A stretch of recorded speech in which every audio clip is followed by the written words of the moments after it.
আসসালামু আলাইকুম ভিউয়ার্স, স্বাগতম জানাচ্ছি আমার আজকের নতুন ভিডিওতে। আজকের এই ভিডিওতে আমি আপনাদের সাথে আলোচনা করতে চলেছি কিভাবে আপনার মোটরকে আর্থিং হওয়া থেকে প্রোটেকশন করবেন। দেখা যাচ্ছে আমাদের মোটর অনেক সময় ব্যবহার করতে করতে মোটরের বডিটি কারেন্ট হয়ে যায় এবং অনেক বড় ধরনের দুর্ঘটনার সম্মুখীন হতে পারি।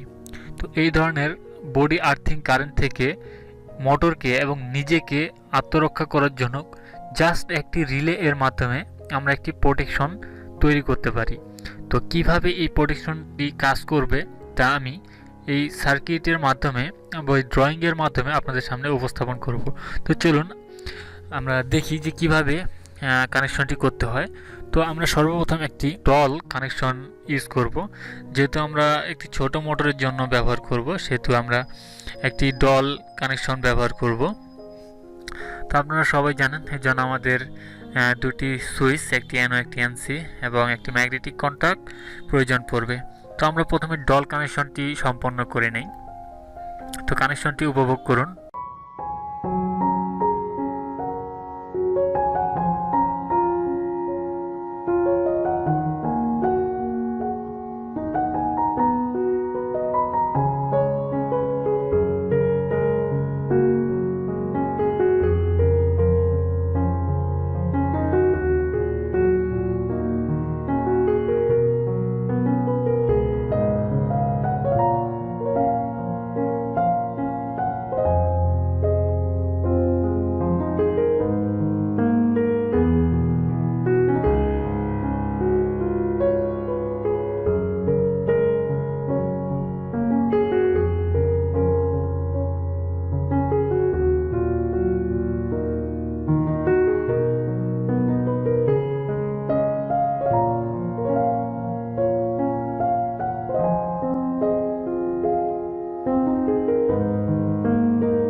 ওকে ভিউয়ার্স, আমাদের কানেকশনটি সম্পূর্ণভাবে হয়ে গেছে।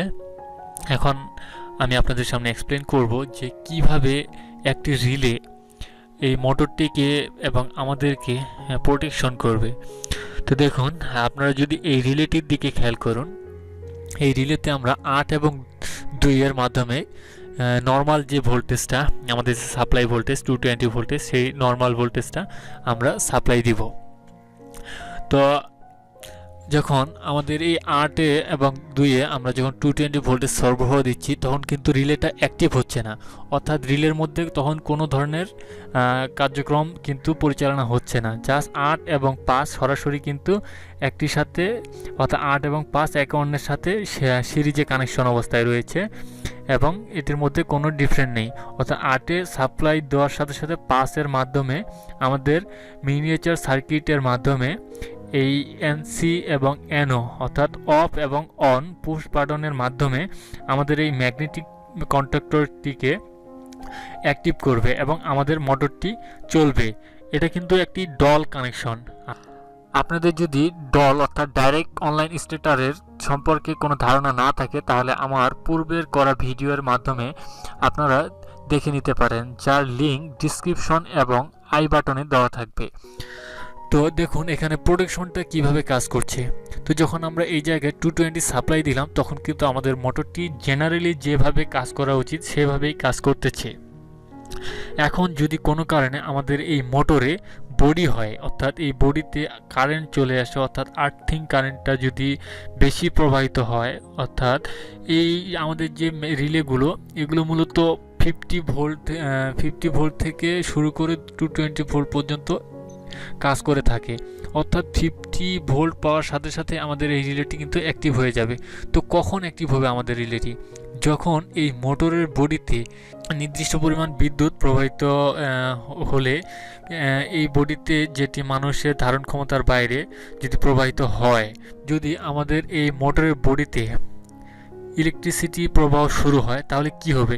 এই যে সরবরাহ লাইনটি দেওয়া আছে মোটরের বডির সাথে, এই বডিতে এই লাইনের মাধ্যমে সরবরাহ হয়ে আমাদের ঠিক রিলের যে লাইনটি আছে এই রিলেতে তখন চলে আসবে এবং এই রিলেতে 7 নম্বরে সংযোগ আছে, অর্থাৎ এই রিলেটা তখন কিন্তু অ্যাক্টিভ হয়ে যাবে এবং রিলে বুঝতে পারবে যে আমাকে অ্যাক্টিভ করা হয়েছে।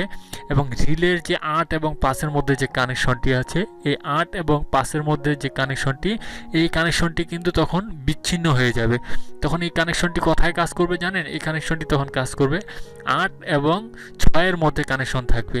তো আমাদের তো 6-এ কোনো কানেকশনই দেওয়া নেই, সুতরাং আমাদের মোটরটি তখন কিন্তু সাথে সাথে বন্ধ হয়ে যাবে।